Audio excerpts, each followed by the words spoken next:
sampai detik ini kita masih bisa berkumpul, beribadah, mengabdikan diri kepada Allah Subhanahu wa ta'ala. Salawat dan salam kepada Nabiullah Muhammad sallallahu alaihi wasallam, Nabi yang menjadi panutan kita semua, agar supaya kita semua mengikuti ajaran-ajaran Rasulullah sallallahu alaihi wasallam, termasuk menghidupkan sunnah-sunnah Nabi. Sebab Nabi sallallahu alaihi wasallam bersabda, "Man ahya sunnati faqad ahabbani, wa man ahabbani kana ma'i fil jannah." Barang siapa yang menghidupkan sunnahku, maka sungguh dia telah mencintaiku, kata Nabi. Kita cinta kepada Nabi, buktikan dengan menghidupkan sunnah-sunnah Rasulullah. Dan barang siapa yang cinta kepada aku, kata Nabi, bersama dengan diriku masuk ke dalam surga yang penuh dengan kenikmatan-kenikmatan Allah Subhanahu wa ta'ala. Jamaah subuh yang dimuliakan oleh Allah Subhanahu wa ta'ala, pengajian kita pada subuh hari ini yang kita mau kaji adalah arkanus sholah, rukun-rukun sholat, yang jumlahnya 14. Jadi sebelum saya membahas secara terperinci rukun-rukun sholat, karena sebagaimana kita ketahui bersama-sama, kita sudah membahas syarat-syarat wajibnya sholat: Islam, balik, berakal, suci dari haid dan nifas. Kita sudah membahas syarat-syarat sahnya sholat: bersih dari hadas, najis, menghadap kiblat, menutup aurat, dan lain sebagainya. Pada subuh hari ini kita akan membahas tentang rukunnya sholat. Apabila salah satu rukun ini tidak terpenuhi, otomatis sholatnya tidak sah. Nah, sementara dalam sholat ada rukun, ada sunnah. Sunnah pun terbagi dua, ada sunnah ab'ad, ada sunnah hayat. Sunnah ab'ad contohnya kunut subuh. Mazhab Syafi'i, apabila imam ataukah seseorang yang lupa kunut subuh, maka penganut mazhab Syafi'i dia menutup dengan sujud syahwi. Sunnah ab'ad termasuk adalah tahiyat tasyahud awal. Salat maghrib 3 rakaat, harusnya duduk tasyahud awal, ternyata imam langsung naik berdiri, ya.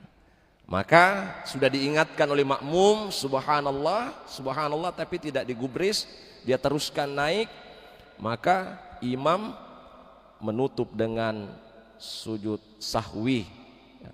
Dan sunnah hayat ini banyak, ya. Nah, jemaah yang dimuliakan oleh Allah Subhanahu wa ta'ala, saya ingin mengutip satu sabda Nabi sallallahu alaihi wasallam. Rasulullah sallallahu alaihi wasallam berdoa, Allahumma barik li ummati fi bukuriha. Jadi beruntunglah kita semua ini yang ada di dalam Masjid Baitur Rahman SP2 ini, dan seluruh kaum muslimin yang sedang melaksanakan sholat subuh, ya, terutama dengan berjamaah di masjid. Nabi doakan, ya Allah, berikanlah keberkahan kepada umatku yang bangun di pagi hari atau di subuh hari. Sebab dalam kitab ini dijelaskan bahwa pandangan ulama, an-naumu ba'da subhi tidur setelah sholat subuh, yuzhabu barakatar rizki, Allah cabut berkah rezekinya, menjauhkan keberkahan rezekinya, ya. Wal umuri, dan keberkahan umurnya. Hadhil ummah wa huwa ba'da salatil fajr ila tulu'is syams, ialah setelah sholat subuh sampai terbitnya matahari. Jadi kita dilarang tidur. Nanti habis sholat subuh ini, misalnya tadi seandainya tidak ada pengajian, hadirin pulang ke rumahnya tidur, ya. Jadi ulama mengatakan bahwa sampai terbitnya matahari kita dilarang untuk tidur. Kita dianjurkan untuk berzikir-zikir pagi, kemudian dilanjutkan dengan sholat sunnah isyraq atau sholat sunnah duha. Itu pengantar pada subuh hari ini. Nah, bismillahirrahmanirrahim. Qala musannif rahimahullahu ta'ala wa nafa'na bi ulumihi diddarain. Semoga pengarang kitab ini ilmunya kita dapat dengan bermanfaat, dan kita semua terjaga, kita punya akidah, iman, dan ilmu, agar supaya kita selalu benar dalam mengamalkan perintah Allah Subhanahu wa ta'ala. Faslun, pasal, fi sifatis sholati, tentang sifat sholat. Arkanus sholati, rukun-rukun sholat. Furuduha, maksudnya sholat fardu, sholat wajib, sholat maktubah. Arba'ata asyarah, jumlahnya 14. Bija'lit tuma'ninati, menjadikan tumaknina, diam, ya. Fi mahalliha ruknan wahidan ahaduha, ya. Jadi tumaknina ini wajib ada setiap gerakan-gerakan sholat, ya. Niyatun, ya. Rukun yang pertama adalah niat. Nah, ini yang kita mau bedah secara singkat, niat, ya. Apa yang dimaksud dengan niat, ya? Wahia al-qasdu bil qalbi, al-qasdu bil qalbi, menyengaja di dalam hati, ya. Oleh karena ulama menyatakan bahwa mahallun niyah fil qalbi, tempatnya niat itu di dalam hati. Itulah sebabnya para jamaah, kenapa bulan Ramadan ini berkah, syahrul mubarak, ya. Karena kalau kita berbuat dosa itu dinilai satu kesalahan. Kita melakukan dosa, satu dicatat satu. Sebaliknya, kalau kita berbuat kebaikan-kebaikan, contohnya mengaji, tilawatil Quran, itu sampai berlipat ganda pahalanya. Satu huruf itu bisa dikali 10. Sholat sunnah saja di dalam Ramadan, sholat sunnah itu sama kedudukannya dengan sholat fardu di luar bulan suci Ramadan. Itu kelebihan, ya. Jadi ya pertama adalah an-niat, ya. Li khabari, sesuai dengan khabar atau sabda Rasulullah sallallahu alaihi wasallam, innamal a'malu binniyat, sesungguhnya setiap perbuatan tergantung dari niatnya. Fayajibu fiha ay an-niyah, wajib niat kalau sholat. Nah, ini akan menuai pendapat-pendapat khilafiyah tentang mengucapkan lafaz usolli, usolli, usolli. Ini perbedaan-perbedaan pendapat nanti di kalangan para ulama. An-niyah qasdu fi'liha, niat itu sengaja melakukan ya, atau sengaja melaksanakan, ay as-shalah, sengaja melaksanakan sholat ya. Itulah sebabnya kemudian kenapa di pendapat Imam Syafi'i bahwa mengapa dilapaskan usolli ya, ini. Karena antara niat dan gerakan itu satu kesatuan yang tidak bisa dipisahkan. Perjalanan kita dari rumah ke masjid itu baru merencanakan sholat. Kalau ditanya mau kemana, saya mau pergi ke masjid, niat sholat. Jangan sampai baru merencanakan sholat. Dari perjalanan dari rumahnya ke masjid, tiba-tiba ada sahabatnya panggil, Pak Haji sini, singgah, cerita. Maka niatnya sudah melenceng. Tadi niatnya mau sholat, tiba-tiba cerita sama temannya, cerita sama tetangganya, maka diperbaharuilah niatnya dengan bantuan lafaz usolli, usolli, usolli itu. Jadi ini tidak perlu terlalu besar diperdebatkan, karena ada juga orang berpandangan kenapa mesti dilafazkan usolli, usolli itu ya, usolli fardhu subhi rak'ataini mustaqbilal kiblati adaan makmum lillahi ta'ala ya, itu. Nah, jamaah yang dimuliakan oleh Allah Subhanahu wa taala, saya ingin membedah dulu niat ya, sebelum kita masuk pada rukun yang pertama secara mendalam niat ini. Rasulullah Shallallahu Alaihi Wasallam tadi menyebutkan hadisnya, innamal a'malu binniyat wa innamal likulli imri'im ma nawa. Apa yang diniat, pahala seseorang itu tergantung dari niat seseorang. Syarat-syarat niat itu ada 3. Syaratnya niat ada 3 menurut Fathul Mu'in. Yang pertama adalah al-qasdu, yang kedua ta'arrud, yang ketiga ta'yin ya. Apa yang dimaksud dengan 3 ini ya?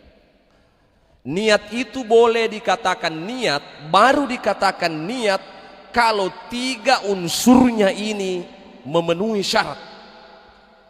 Yang pertama adalah al-qasdu. Al-qasdu yang dimaksud adalah menyengaja. Yang kedua adalah ta'arrud, yaitu pengarahan, mengarahkan apakah ini sholatnya fardu atau sunnah ya. Usolli sunnah, berarti sunnah, ta'arrudnya sunnah. Usolli sunnata l'idil fitri, usolli sunnata l'idil adha ya. Ini namanya ta'arrud, mengarahkan seseorang yang hendak melaksanakan ibadah sholat itu apakah fardu atau sunnah. Yang ketiga adalah ta'yin. Yang dimaksud ta'yin adalah menyatakan jenis ibadah sholat, apakah subuh, duhur, asar, dan sebagainya. Jadi itu syaratnya niat. Nah, kenapa mesti ada pembagian-pembagian seperti ini Bapak sekalian? Yang pertama adalah al-qasdu, agar supaya kita bisa membedakan antara sholat dengan bukan sholat ya. Kita ini kan sholat, jadi usolli Itu namanya al-qasdu, saya berniat sholat. Ta'arrud, apa fungsinya ta'arrud? Agar supaya kita membedakan mana sholat sunnah, mana sholat wajib. Nah ini juga Bapak sekalian, sholat kan hanya dua. Kalau bukan wajib, sunnah. Wajib pun terbagi dua. Ada yang dinamakan fardu ain, ada namanya fardu kifayah. Fardu ain juga terbagi dua. Ada fardu ain hakiki, misal subuh, asar dan sebagainya. Ada juga fardu ain karena bernazar. Ada nazar. Kalau saya lulus PNS tahun ini, maka saya rutin sholat tahajud paling tidak 3 kali dalam seminggu. Nasar ini, nasar. Jangan tidak dilakukan. Ini namanya sholat fardu ain nazar, wajib. Kemudian bukan tahajudnya wajib ya, itu nazarnya yang mewajibkan dia melaksanakan sholat itu.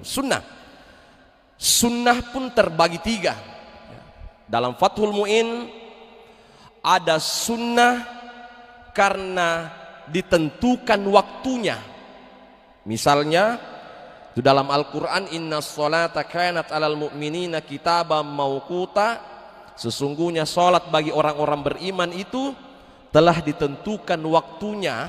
Maka sholat sunnah pun terbagi 3. Sholat sunnah terbagi 3. Yang pertama, ada sholat sunnah dikerjakan karena ditentukan waktu-waktu tertentu ya. Misalnya sholat rawatib, ba'diyah, qobliyah, ba'diyah. Nah, jamaah yang dimuliakan oleh Allah Subhanahu wa taala, sedikit saya ingin mengungkapkan kelebihan sholat sunnah rawatib. Sholat sunnah yang tidak pernah ditinggalkan Nabi. Kalau kita mengaku umat Nabi, ya laksanakan rawatib. Jangan habis sholat, habis berdoa langsung pergi. Yang manakah nanti golongan sholat sunnah rawatib yang tidak pernah ditinggalkan oleh baginda Nabiullah Muhammad sallallahu alaihi wasallam. Jadi qobliyah, ba'diyah, sebelum dan sesudah. Nah, Rasulullah sallallahu alaihi wasallam bersabda, man shalla itsnatai asyara, barang siapa yang sholat 12 rakaatin, 12 rakaat, fi kulli yaumin wa lailatin, setiap hari dan setiap malam, banallahu bihinna baitun fil jannah, kata Rasulullah. Barang siapa yang mengerjakan sholat sunnah 12 rakaat setiap hari, setiap malam, maka baginya akan dibangunkan istana, rumah di dalam surga. Yang manakah itu? Di antaranya adalah 2 rakaat sebelum subuh ya. Alhamdulillah kita semua sudah paham, sudah mengerti hadis Nabi, rakaataini qoblal fajri khairum minad dunya wa ma fiha. 2 rakaat sebelum subuh itu pahalanya lebih mulia daripada dunia beserta isinya. Apalagi 4 rakaat sebelum duhur, ini sholat sunnah muakkad, tidak pernah ditinggalkan oleh baginda Rasulullah sallallahu alaihi wasallam. Berapa? 4, 2 sudah 6. 2 rakaat setelah duhur. Nah, 2 rakaat setelah duhur berarti 8. Kemudian 2 rakaat setelah Isya 10, 2 rakaat setelah Maghrib 12, tambah witir. Nabi tidak pernah meninggalkan witir ya. Ini di kalangan ulama berbeda pendapat, apakah witirnya setelah sholat Isya ataukah witirnya nanti setelah sholat tahajud atau sholat lail. Yang pasti ij'alu akhiru sholatikum bil laili witra. Kata Nabi, tutuplah, jadikanlah sholat witirmu itu penutup sholat malammu. Jumhurul ulama fuqaha, jumhurul ulama tafsir, fuqaha tafsir sepakat bahwa yang dimaksud sholat menutup sholat malam adalah sholat Isya. Jadi kalau ada orang sudah witir pada setelah Isya, kan setelah Maghrib tidak sah witirnya ya, dalam artian bukan itu yang dimaksud dengan sholat malam, tapi setelah sholat Isya, maka nanti sholat tahajud dia tidak menutup lagi dengan sholat witirnya ya. La witrani fi lailatin, tidak ada 2 witir dalam satu malam. Nah itu. Nah ada sholat sunnah qobliyah, itu ada waktunya. Yang kedua sholat sunnah duha, yang kita sering laksanakan berjamaah, sholat sunnah duha. Ada sholat sunnah tarwih ya. Ada sholat sunnah idul fitri, idul adha, itu ada waktunya. Yang kedua ada sholat sunnah karena ada sebab dilaksanakan sholat sunnah tersebut. Contoh sholat sunnah minta hujan, istisqa ya. Kita kumpulkan masyarakat untuk melaksanakan sholat sunnah istisqa di lapangan karena terjadi kemarau yang berkepanjangan, sehingga ada faktor penyebab sehingga dilaksanakannya sholat sunnah istisqa ini. Yang ketiga ada sholat sunnah mutlak. Inilah sholat sunnah yang tidak ada waktunya, yang juga tidak ada penyebabnya, termasuk sholat sunnah tahiyatul masjid dan sholat sunnah wudu. Itu menurut pengarang kitab Fathul Mu'in ya. Oke. Jamaah yang dimuliakan oleh Allah Subhanahu wa taala. Nah, kita kembali kepada bacaan kita ya. Was sunnah fin niyati idafatun ila Allah taala. Was sunnah fin niyati, disunnahkan di dalam niat itu idafatun ila Allah taala, menyandarkan hanya kepada Allah Subhanahu wa taala. Kemarin subuh kan kita sudah jelaskan bahwa ini bukan hadis, ini bukan cuman pandangan ulama sufi tasawuf tentang perah salat. Contoh, ilahi anta maksudi waridhaka matlubi a'tini mahabbataka wa ma'rifatika. Itu kalau sudah dihafal mati itu Pak, tidak perlu dilafazkan lagi. Dalam hati, hanya kepadamu lah maksud saya menyembah ya Allah. Hanya kepadamu yang aku sembah. Waridhoaka matlubi, hanya ridhomu yang aku harapkan. Ridhomu yang aku harapkan. A'tini, berikanlah aku ini rasa cinta kepadamu ya Allah, dan mengenal engkau ya Allah. Kalau ulama sufi itu Pak, ulama tasawuf itu sudah sampai pada makam ma'rifatullah, mengenal Allah. Jadi dia sudah sampai pada makam mengenal Allah. Makanya kenapa Rabi'atul Adawiyah, ulama perempuan yang ketika dilamar oleh ulama besar yang bernama Hasan al-Basri, ulama yang mau melamar seorang ulama perempuan, Rabi'atul Adawiyah, dia menyatakan, bagaimana mungkin aku ingin menikah sementara nikmat pernikahan aku sudah dapatkan. Setiap pori-pori saya ketika saya sholat beribadah keluar sperma di pori-porinya. Begitu nikmatnya Rabi'atul Adawiyah ketika dia menghubungkan dirinya kepada Allah Subhanahu wa ta'ala. Inilah tingkatan ibadah sholat yang tertinggi pada hamba-hamba Allah Subhanahu wa ta'ala. Sudah makrifat. Nah, jamaah yang dimuliakan oleh Allah Subhanahu wa ta'ala, wa ta'arrudun li adain au qada'in, ya. Ini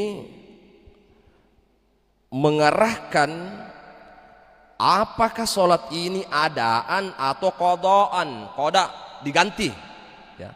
Hanya usolli fardhas subhi rak'ataini mustaqbilal kiblati adaan. Ini adaan berarti sekarang, qada'an mengganti. Nah, ini jamaah yang dimuliakan Allah Subhanahu wa ta'ala, jangan juga dipandang enteng ini qada'. Kalau mau dihitung-hitung Pak, kita saja yang dari pesantren ini, kadang dulu di pesantren kalau sudah keluar, sudah balik kita kadang bolong-bolong sholatnya. Kalau tidak di pesantren lagi, dulu waktu umur 15 tahun, 16 tahun, kenakalan remaja juga. Nanti di pesantren baru sholat lagi. Kira-kira Bapak Ibu sekalian, kapan kita melaksanakan sholat? Dan pernahkah kita meninggalkan sholat semenjak kita balik? Maka qada. Apa kata Nabi Shallallahu Alaihi Wasallam?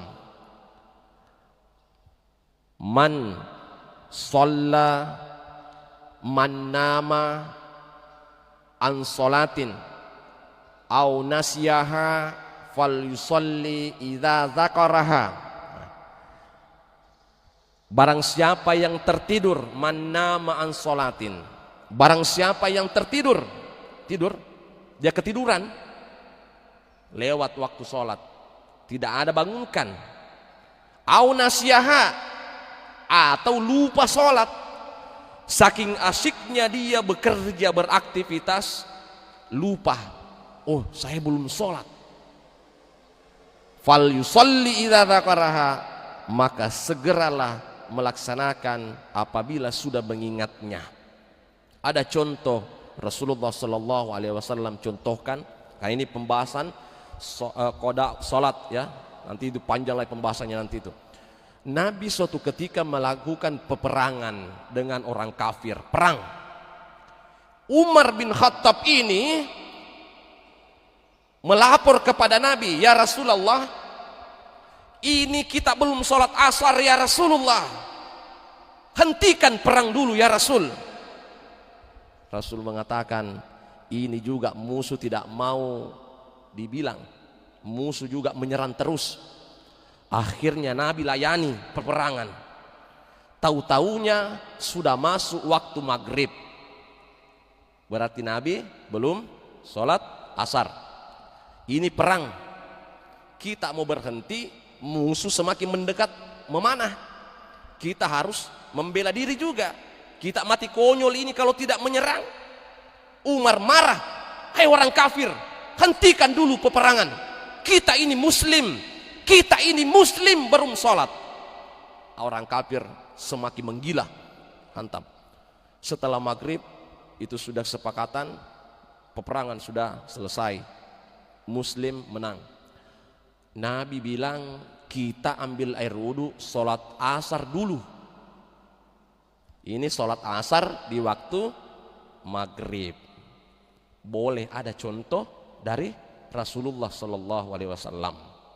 Jadi usolli fardal maghribi thalatha rak'atin mustaqbilal kiblati qada'an, bukan adaan lagi, karena bukan waktunya maghrib ditempati sholat maghrib. Nah, sholat asar di waktu maghrib, harusnya sholat asar di waktu asar, tapi karena ada penyebab, ada darurat yang menyebabkan di qada sholatnya sholat asar di waktu maghrib. Jamaah yang dimuliakan oleh Allah Subhanahu wa ta'ala, itu yang pertama ya. Yang terakhir yang saya ingin sampaikan pada kesempatan yang berbahagia ini kepada kita semua, di mana Allah Subhanahu wa ta'ala berfirman dalam Al-Quran surah Al-Mu'minun ya. Cukuplah satu dulu pembahasan kita tentang niat ya, karena waktu kita sangat terbatas ya. Panjang ini 14 ya, pembahasannya tentang rukun-rukun niat salat. Allah berfirman dalam Quran surah Al-Mu'minun, qad aflahal mu'minun alladzina hum fi salatihim khashi'un. Allah Subhanahu wa ta'ala berfirman, sungguh telah beruntunglah orang-orang yang beriman, ialah orang-orang yang khusyuk dalam solatnya. Ini kan ulama memahami bahwa khusyuk itu berkaitan tentang isinya solat, lisanna sempajangnya. Wa aqimis sholata li dzikri, dirikanlah salat untuk mengingatku, kata Allah Subhanahu wa ta'ala. Siapa yang lebih banyak konsentrasinya mengingat kepada Allah, maka semakin tinggi juga pahala-pahala yang diberikan oleh Allah Subhanahu wa ta'ala. Dan semakin sedikit kita mengingat kepada Allah, maka semakin sedikit juga peluang untuk mendapatkan banyak pahala di dalam salat kita. Nah, ada sabda Rasulullah sallallahu alaihi wasallam, idza sami'tul muazzana fakulu mithla ma yakulul muazzin. Ini azan Pak, dipandang enteng, banyak kita pandang enteng azan ini. Orang azan cerita juga di belakang, tapi insya Allah di Timika ini tidak ada seperti itu. Barangkali di kampung saya seperti itu Pak, terutama ibu-ibu di belakang. Kadang saya bilang, Bu, orang azan, jangan jadikan tradisi ini kalau orang azan Allahu Akbar, cerita di belakang, ribut di belakang. Bukan cuma ibu-ibu, bapak-bapak seperti itu. Kadang kita malu Pak, mau tegur orang tua, kita anak-anak kecil. Karena minimnya pemahaman agama, dakwah juga ya tidak kena sasaran materinya, sehingga terjadilah ego dalam dirinya, susah untuk mendapat nasihat. Apalagi yang seperti kita, bukan ulama, bukan ustaz, bukan juga apa, tidak ada jabatan, apalagi yang ditegur mungkin punya jabatan, sudah orang tua, gengsi, tersinggung kalau ditegur. Ini juga bahaya Pak. Padahal Nabi mengatakan, idza sami'tul muazzina fakulu ma yakulu mithal muazzin. Jika mendengarkan azan, maka jawablah lafaznya azan, Allahu Akbar, Allahu Akbar. Ditaksis oleh ulama, kecuali lafaz hayya 'alas shalah, hayya 'alal falah. Dijawab la haula wala quwata illa billahil aliyyil azim. Nah, sekarang secara pemaknaan, inilah isyarat Allah. 5 kali sehari semalam Allah umumkan, hayya 'alas shalah, mari kita salat. Hayya 'alal falah, mari kita meraih kemenangan. 5 kali Allah umumkan pengumuman terbesar, hai orang Islam, kalau kalian mau beruntung kehidupannya, kalau kalian mau mendapatkan kesuksesan dalam kehidupannya, kalau kalian mau mendapatkan keberkahan dalam kehidupannya, maka laksanakan ibadah sholat, lalu kemudian engkau akan mendapatkan al-falah, kemenangan yang terbesar di sisi Allah Subhanahu wa ta'ala. Bapak, Ibu, doa azan jangan dipandang enteng. Allahumma rabba hadhihi da'wati tammat wassalatil qa'imah ati Muhammadanil wasilata wal fadilah wasyarafa wad darajatal aliyatar rafi'ah wa ba'athum maqaman mahmudan lillati wa'addah innaka la tukhliful mi'ad. Banyak juga di antara kita sudah azan langsung sholat. Harusnya Pak dianjurkan baca doa. Wa ba'atsum maqaman mahmuda. Kami ini berharap ditinggikan kedudukannya, derajatnya di sisimu ya Allah. Yang membedakan dengan muslim-muslim yang tidak melaksanakan sholat. Wa ba'atsum maqaman mahmuda. Tidak mungkin sama ya Allah orang yang pergi sholat subuh dengan mereka yang masih tertidur hari ini. Tidak mungkin sama derajatnya mereka yang rajin melaksanakan sholat berjamaah dengan mereka yang tidak pernah sholat berjamaah. Wa ba'atsum maqaman mahmuda. Ingat di terakhir doa itu, innaka la tukhliful mi'ad. Sesungguhnya engkau ya Allah tidak pernah menyalahi janji-janjinya. Inilah janji Allah. Siapa yang melaksanakan sholat, memperbaiki caranya sholat, Allah akan memberikan kemenangan baginya. Allah memberikan kesuksesan baginya. Allah akan memberikan keberkahan dalam kehidupannya Bapak sekalian. Itulah sebabnya Allah menyampaikan qad aflahal mu'minun. Sungguh beruntunglah, sungguh menanglah, sungguh bahagialah orang-orang beriman apabila khusyuk dalam sholatnya. Ada satu pandangan ulama kita, Andre Gurutta, Profesor Dr. Kiai Haji Nazaruddin Umar, Imam Masjid Istiqlal, pengurus besar As'adiyah Sengkang ya. Prof. Nazaruddin, khusyuk itu bukan berarti kita mengingat Allah 100%. Tapi salah satu implementasi khusyuk itu adalah apakah uang yang kita belikan baju, sarung ini dijamin 100% halal. Jangan sampai haknya orang kita ambil, kita belikan baju gamis, kita belikan baju ustaz, kita belikan sarung, sementara itu uang curian, haknya fakir miskin, subhat, tidak jelas apakah haram atau halal, subhat.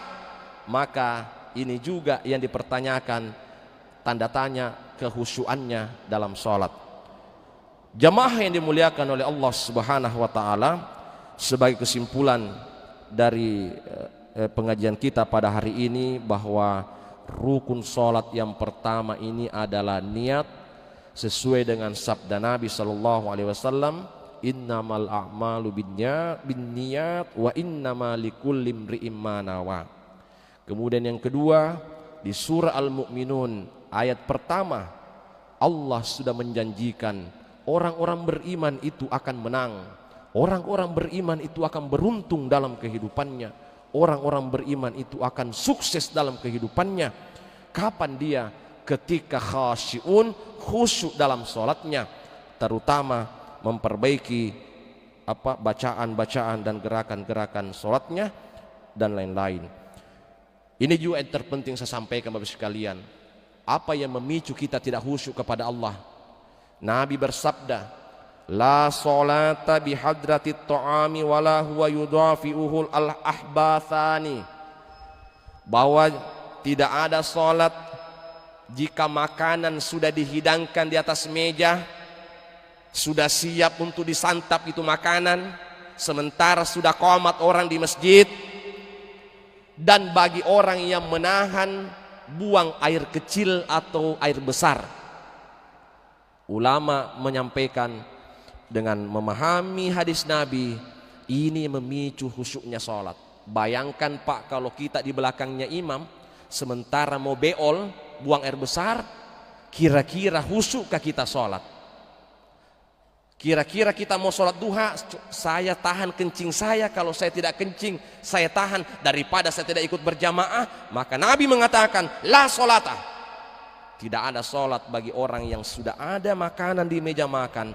Sehingga ada ulama memberikan pemahaman, lebih baik sementara makan ingat sholat daripada sementara sholat kita ingat makanan. Lebih baik sementara kita di WC kita ingat belum pak sholat, daripada sementara sholat kita ingat WC. Sekian, wallahu a'lam bissawab. Mudah-mudahan ada manfaatnya. Kita lanjutkan pengajian insyaallah besok subuh. Saya akhiri dengan ucapan minallahil musta'an wa alaihi tiklan. Wassalamualaikum warahmatullahi wabarakatuh.